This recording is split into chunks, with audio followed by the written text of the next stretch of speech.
안녕하세요. 한국교육통과센터 센터장 김지수입니다. 지난 시간에는 원리 개념을 배우는 것들에 대해서 강의를 해드렸고, 오늘은 기본서, 보통 난이도 A, B, C가 같이 있는 기본서들을 어떻게 가르칠 것인가, 이 부분에 대한 유튜브 강의를 하도록 하겠습니다. 지난 강의에서는 주로 이제 개념, 연산, 영수증에 관련된 개념 원리 이런 것들을 강의해 드렸고,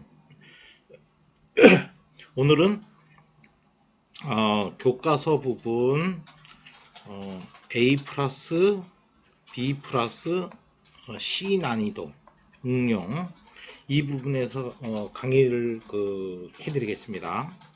자, 근데 현 학년에 응용 심화를 통과하는 아이들은 선행을 할 때 여기에 A 난이도 영수증 B 난이도까지 한꺼번에 할 수가 있어요. 그러면 예를 들면 요거를 하는데 한 단원에 2시간 정도 걸린다 생각하면, 예를 들면 C 난이도를 통과한 아이들이 요 B 난이도, A 난이도를 선행을 한다. 그러면 4시간 걸립니다.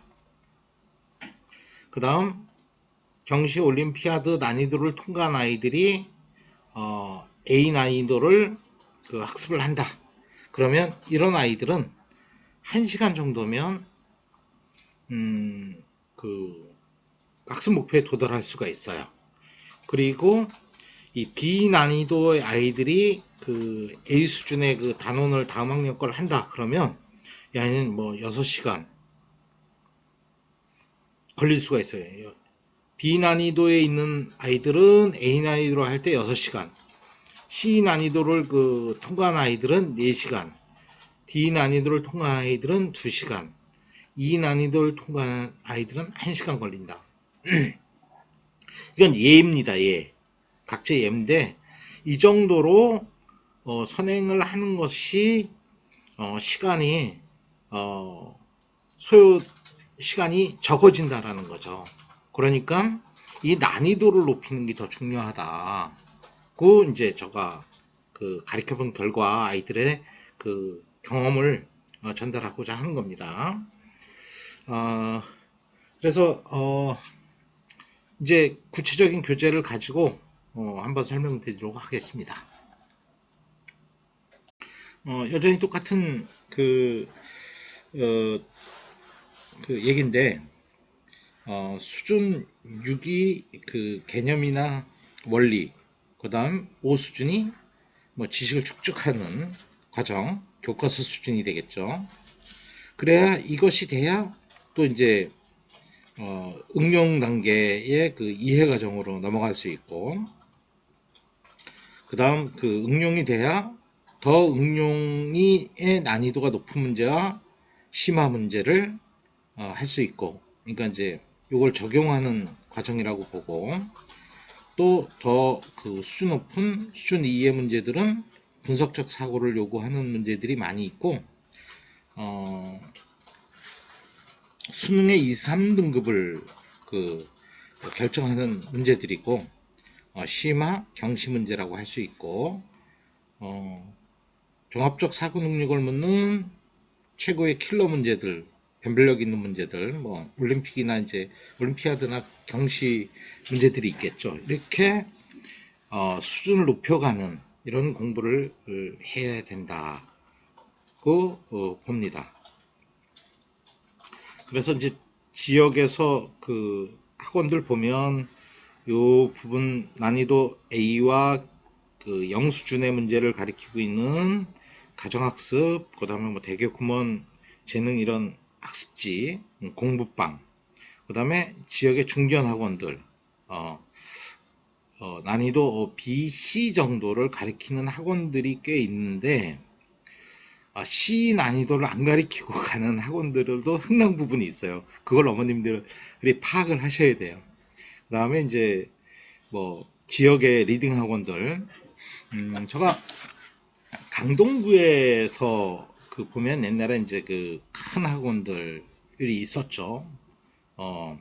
그래서 제가 어제 그 강동구에 가서 선생님들하고 학교 선생님들하고 뭐 이야기할 게 있어갖고 갔었는데, 옛날에 청산학원이라고 아주 대형 큰 학원이 있었어요. 그러니까 그 큰 학원의 특징은 뭐냐면 한 2,000명 있다. 그럼 한 100명만 잘 키우면 돼요. 그 학원은. 그 학원이 없어졌죠. 지금은 이제 뭐 구주이베라든가 학원이 좀 쪼개졌는데, 지금도 작년에 제가 중학교 3학년 아이를 그 상담했는데, 강동구에서 제일 잘하고 있는 학원에 보냈다라는데 난이도 C 수준에서 막혀 있더라고요. 그래서 고1 배재고등학교 가면서 그 C 수준과 D 수준의 문제들을 그 공부할 것들을 주고 지도해 본 적이 있는데, 저같이 직접 지도는 안 하고 그, 그 대학생 과외를 그 소개해줘서 그 레포트를 계속 받아봤는데, D 난이도 고등학교 1학년의 D 난이도를 작년에 한 40% 정도 이해하더라고요. 올해 이제 3월 모의고사를 어떻게 보느냐 이제 봐야 되겠죠. 그래서 지역의 리딩 학원에서 가르치고 있는데, 그 리딩 학원이라는 데가 학생 수가 많잖아요. 학생 수가 많으면 거기서 10% 20%만 성과를 내면 되기 때문에 자녀분들이 거기 10% 20%에 들고 있는가를 확인해 보는 이런 평가라든가 객관적인 진단이 꼭 필요합니다. 자, 자녀교육 그에서 제가 요 전에 보여드렸던 표와 요거를 잘 이해하고 아이가 어느 수준인가를 항상 파악해보는 이런 것들이 자녀교육에서 진단에 가장 그 지름길이 될 것 같아서 계속 반복적으로 말씀드립니다. 자, 오늘은 이제 오늘 그 얘기와 다른 기본서에 대한 것들을 한번 보도록 하겠습니다. 4학년의 사각형과 다각형을 가리킨다. 그러면 뭐 그 전에 배운 것들을 이렇게 준비하기 학습을 통해서 과거 학년에서 배웠던 것들을 복습을 하죠. 형성평가라고도 할 수 있고,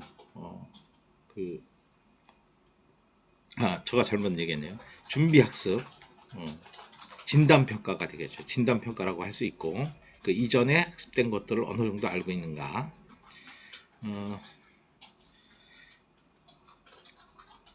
이거는 이제 전 학년에 배운 것들이 되겠죠.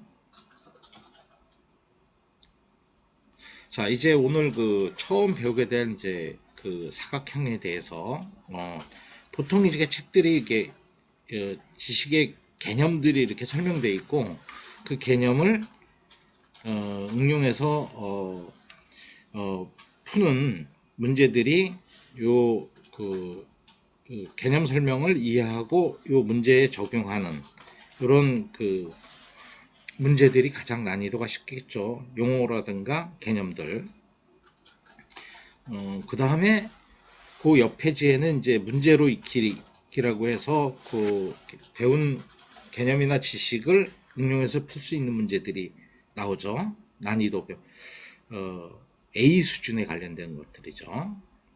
또 그 다음에 평행사변이라는 개념과 지식에 대한 설명들이 돼 있고, 그 다음에 그 개념들을 반복하는, 기억하는 이런 문제들이 이제 주어지고, 그 다음에 좀 더 이제 요것을 연습 문제들이라고 볼 수 있겠죠. 문제로 익히기. 이렇게 돼 있죠. 그 다음에 또 이제 지식이 나오고, 마름모에 대한 지식과 개념들. 그 다음에, 문제로 익히기. 연습 문제들이 나오죠. 난이도는, 다 A, B 수준. 그러니까 여기에 이제, 그런 서술형 문제들이 있는데 이런 것들을 써보면 개념이 형성되어 있는지 이런 것들을 자기 언어로 표현하는 거요. 수학에서도 굉장히 중요한 겁니다. 그 다음에 직사각형과 정사각형에 대한 지식, 그 다음에 문제로 익히기, 연습 문제들이죠. 우리가 아주 기본적인 다각형과 정다각형, 또 이렇게 지식과 개념 설명하고 요거를 기억하는. 요거를 할 때, 요 개념들을 설명할 때, 부모님이나 선생님이 설명해 주는 것보다, 요것을, 아이들이 읽고, 설명을 해보라고 하는 그 방법이 좋아요. 집에서 지도할 땐. 요것을 읽고, 다각형이 뭔지 설명해봐. 말로 설명해봐. 그리고 질문을 해서 이거 다각형이라는 것을 읽고 개념을 형성했으면 각이 20개가 있어. 그러면 이름이 뭘까? 20각형. 그럼 벌써 이제 이 개념들을 이해했다고 보는 거죠. 이렇게 읽고 학습자가 읽고 설명을 한다든가, 거꾸로 부모님이 설명해 주지 말고 아이가 설명하게 하는 거. 그래야 지식이 구성이 됩니다. 보통 이제 그냥 보기만 하고 글이나 말로 표현이 안 되면 우리 머릿속에서는 조직이 안 되는 거죠. 지식으로 저장이 안 되는 거죠. 조직이 안 됐다라는 것은 모르고 있는 거가 되니까 요 방법을 많이 써보세요. 물론 상위권 아이들은 그렇게 하는 이와 같은 방법으로 하는 것이 좋고, 중위권 학생들은 이거 설명해 주는 거와 이렇게 아이가 학생이 직접 설명하는 이걸 병행해야 됩니다. 중위권 학생들은.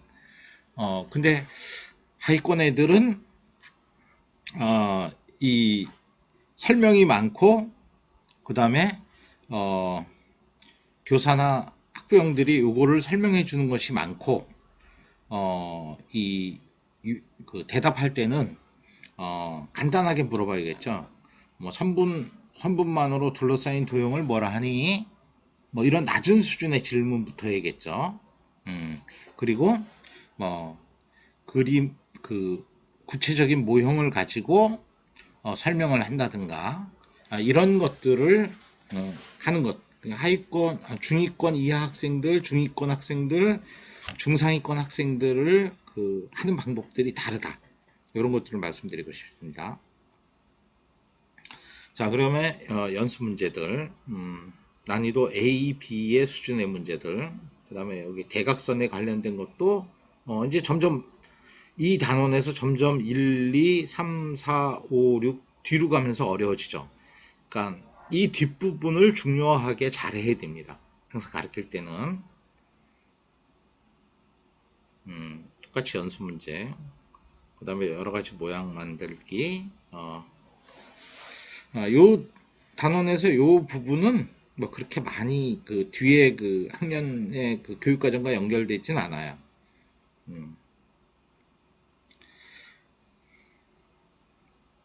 그러니까 지금 교육과정에는 없는 문제인데, 기본서의 형식을 제가 설명하려고 하다 나니까 요 책을 제가 선정하게 됐는데요. 그 다음에 이제 문제로 익히기, 여기 이제 단원이 끝났어요. 기본 개념 설명에 대한 부분이 끝났어요. 그러면 유형 다지기, 유형 익히기, 문제가 더 많아지고 난이도가 좀 높아지죠. 보실까요? 문제 유형 다지기. 여기에서 요 문제는 난이도가 좀 높아졌죠. 그죠? 요거는 난이도가 C에 가까운 문제예요. 섞여 있어요. 그러면 아이들이 요거는 풀기 좀 어려울 겁니다. 이런 것들에 대한 주의를 해야 돼요. 그 다음 유형 다지기에서 또 실력 다지기로 난이도가 또 뜁니다. 유형 다지기는 B 정도의 B 난이도의 문제들이 주로 있고, 여기 코너에 내 실력 다지기라는 코너에 보면 10문제가 있는데, 여기 있는 문제들은 요것도 C 난이도,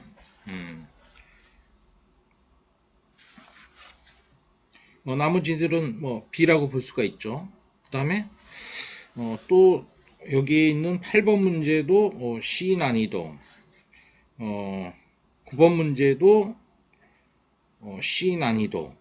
여기서 이제 아이들이 이제 어려움을 느끼는 거죠. A, B, C 문제들이 섞여 있어요. 자, 이렇게 난이도가 높아질 때 아이들이 그 적응을 못하는 문제들이 있는데 난이도가 섞여 있어서 그래요. 이런 문제들은 어떻게 처리해야 될까? 좀 더 다음에 설명을 해드리고 하고, 요렇게 된 다음에 단원 평가가 나오죠. 요 정도 하면 이제 단원 평가가 나옵니다. 단원 마무리하기. 그래서 여기 1번서부터 8번까지는 A와 B 난이도 문제들이 주로 되어 있죠. 그 다음에 9번부터 한 15번까지도 여기는 주로 이제 B 난이도의 문제들이 있어요. 자, 그런데 단원 평가들은 대부분 20문제가 배치되어 있고 16번부터 20번은 난이도가 높아집니다. 그죠? 16번부터 20번, 18번, 20번 문제네요. 여기는 요 난이도가 C 난이도에서도 C 난이도에서 상에 관련된 문제들이 있어요. 해결 잘 못할 겁니다, 아이들. 자, 그 다음에 이제 단원평가는 보통 이제 16번에서 20번의 난이도가 높아요. C 문제들이 많이 나와요. C의 하 문제에서 상 문제들까지 나온다. 많이 틀리게 돼 있어요. 자, 그 다음에 이제 보통 문제집들은 또 요걸 단원평가를 한 다음에 코너가 또 있어요. 여기까지 해본다라면 단원평가에서 요 기본소를 한다 그러면 80점 이상 맞아야 합격선이 되겠죠. 그러면 80점 이상 맞았다. 그러면 난이도 기본소에서 이제 배운 부분들은 기본소들은 B 난이도를 통과하기 위한 문제들이에요, 주로. 그러니까 여기서 이제 C로 갔을 때 이렇게 80점 이상 맞아야 C로 가겠죠. C로 가서 공부를 하면서 이 나머지 20%를 채워주는 이런 공부를 하는 겁니다. 자, 그러면 4학년 거 또 한번 디딤돌 원리, 디딤돌 원리 삼각형 부분을 가지고 한번, 이건 지금 현행 출판되어 있는 책이고요. 이렇게 배경 지식을 쌓을 수 있는 글들이 있죠. 요거를 읽는 아이들은 많지 않아요. 읽지 않고 그냥 바로 이렇게 이제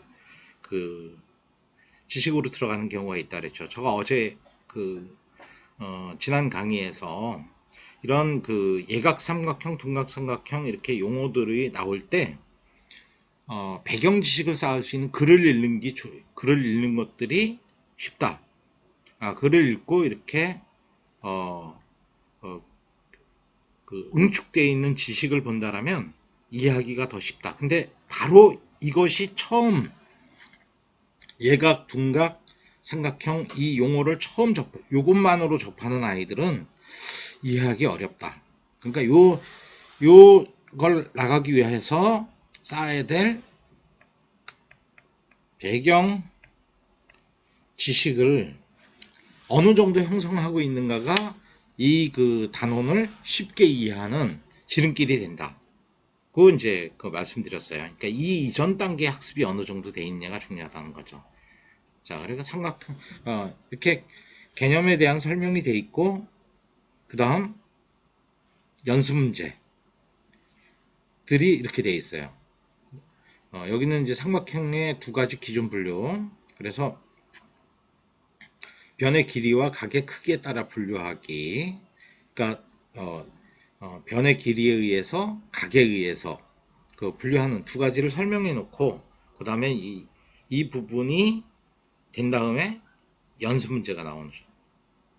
연습을 통해서 개념을 더 확고히 하고 공고히 하기 위한 이런 연습 문제들이 나와요. 난이도는 여기 있는 것들은 거의 다 A 수준의 문제들이에요. 자, 기본 광화 문제. 또 반복되는 거죠. 그 다음 기본 강화 문제들 이렇게 돼 있고 또 개념이나 지식을 형성하기 위한 것들이 반복적인 문제들이 나옵니다. 아주 그 연습이 잘 되게 교재 구성은 잘 돼 있어요. 자, 그 다음에 여기는 이제 단원 평가가 나오죠. 단원 평가는 똑같습니다. 15번까지가 난이도 A, B와 관련된 그 문제들이 이제 배치가 돼 있고 16번부터는 또 조금 어려워지죠. 17번, 18번, 19번, 20번 다 요 책에서는 다루지 않은 난이도 16에서 20번은 난이도가 B의 상, C의 하 문제들이 나와요. 왜냐하면 얘가 그 다음 단계로 나가기 위해선 준비가 돼 있는가 이런 것들을 확인하기 위해서 난이도가 어려워지는 것도 있어요.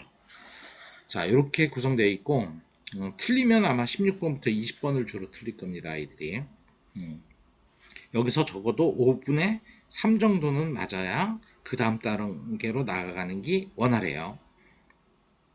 자, 그 다음에 이제 그 디딤돌 응용 기본보다는 좀 더 어렵죠. 요건 또 어떻게 구성되어 있을까요? 여기는 만화로 그 구성이 되어 있네. 배경 지식을 쌓는 것들이. 자, 또 이거 뭐 기본 개념 A와 관련된 것들이 이제 나와 있네요.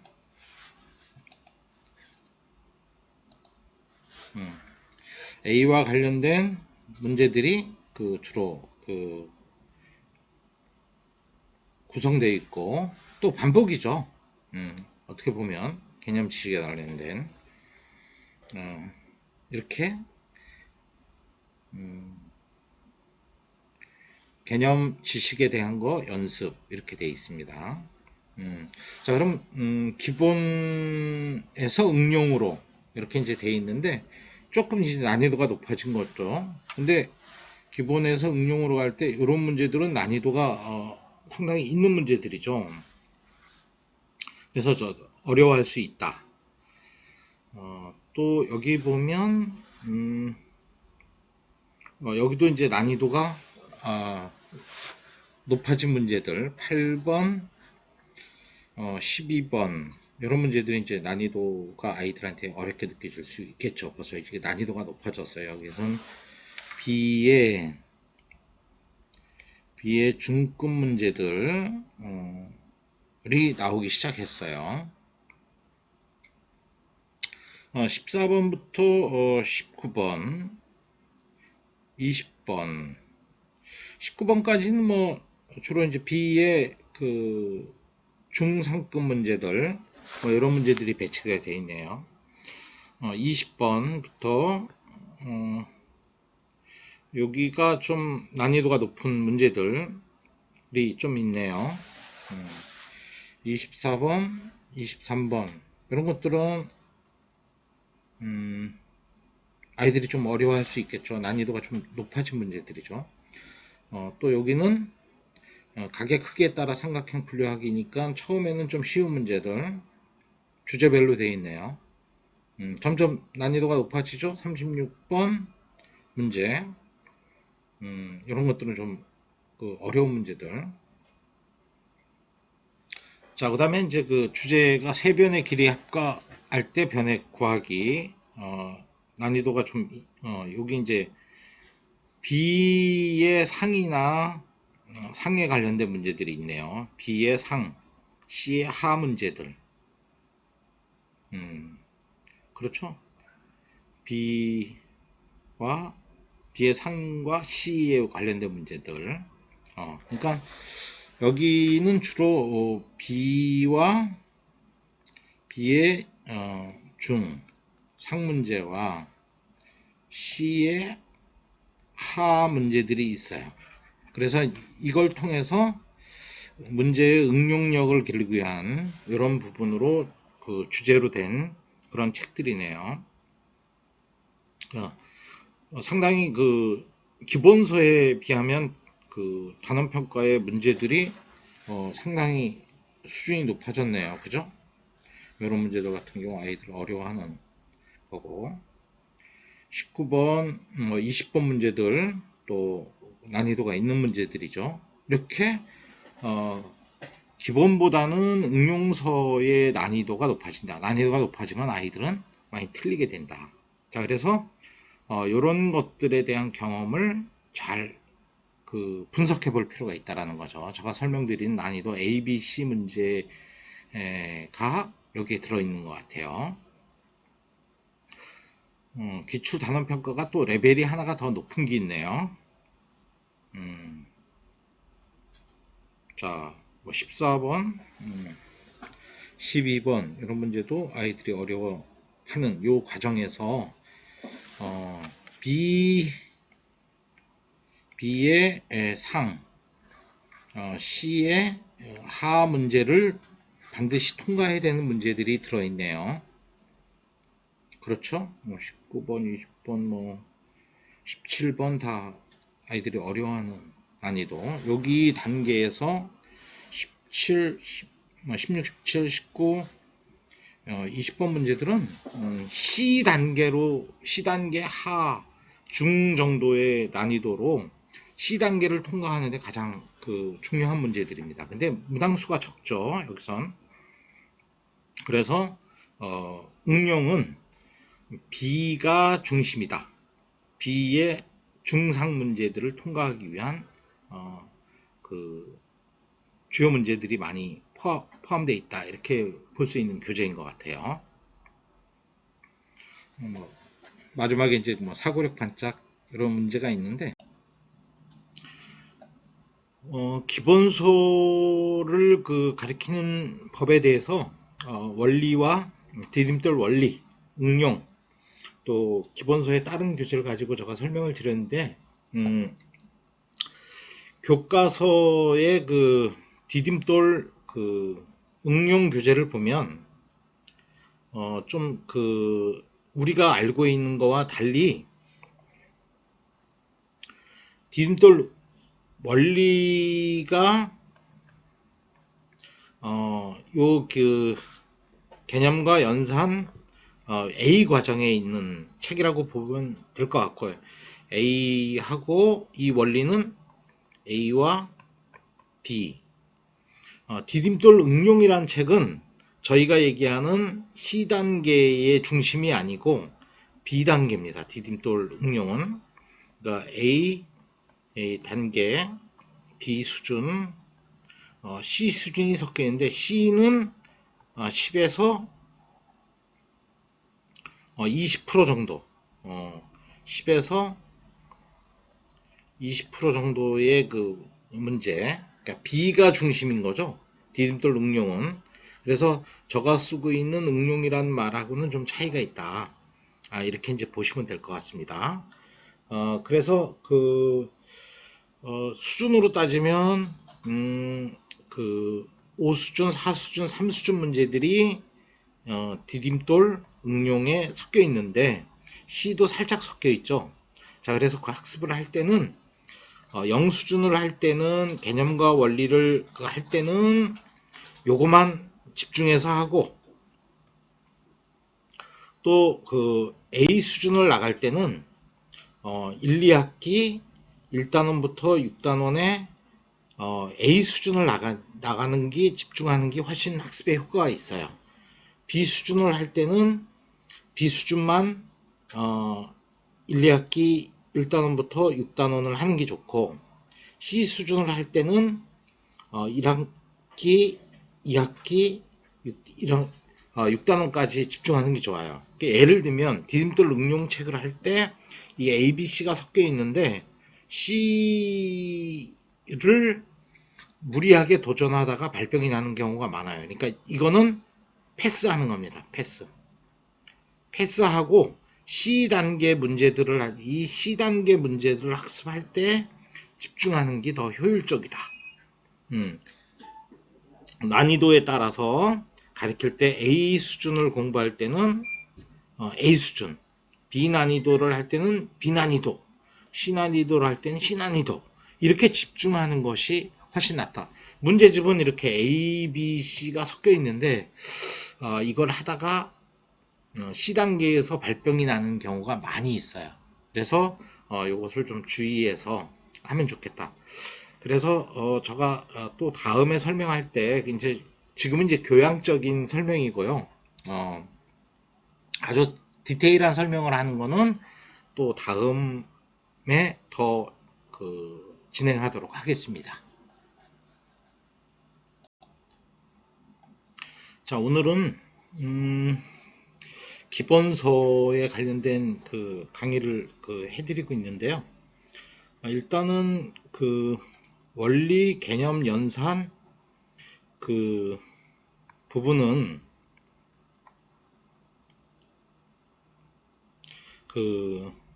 학습에서 단원 평가를 했을 때 90% 이상 정답률을 보이는 게 좋습니다. 자, 오늘 강의한 것 중에 이제 디딤돌의 원리 부분이 이제 교과서 부분에 대한 학습성인데, 자, 이것은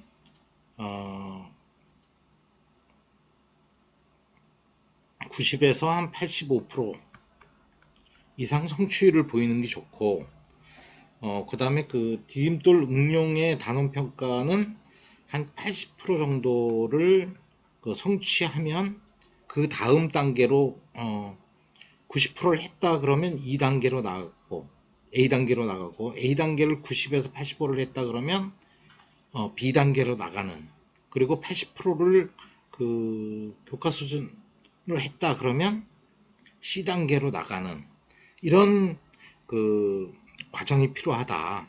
그리고 개념 원리 연산을 할 때는 이것만 하고, 그 다음에 1단원부터 6단원까지 한 다음에 이게 완성이 됐다 그러면 A단계로 나가고, 그 다음 B단계로 나가고, 그 다음 이 기초 학습이 잘 돼야 C단계를 통과할 수가 있어요.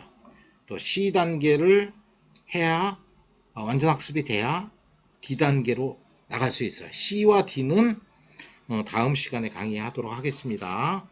자, 오늘은 기본서에 관련된 것들을 유튜브 강의를 통해서 강의를 해드렸습니다.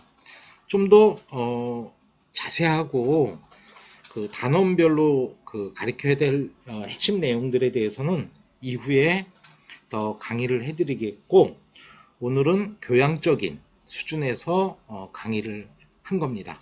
또 질문사항이나 이런 것들이 있으면 질문해 주시면 또 개별적으로 답변을 해드리겠습니다. 구독, 좋아요 눌러주시면 다음에 좀 더 좋은 강의로 보답하도록 하겠습니다. 오늘 강의 들어주셔서 감사합니다.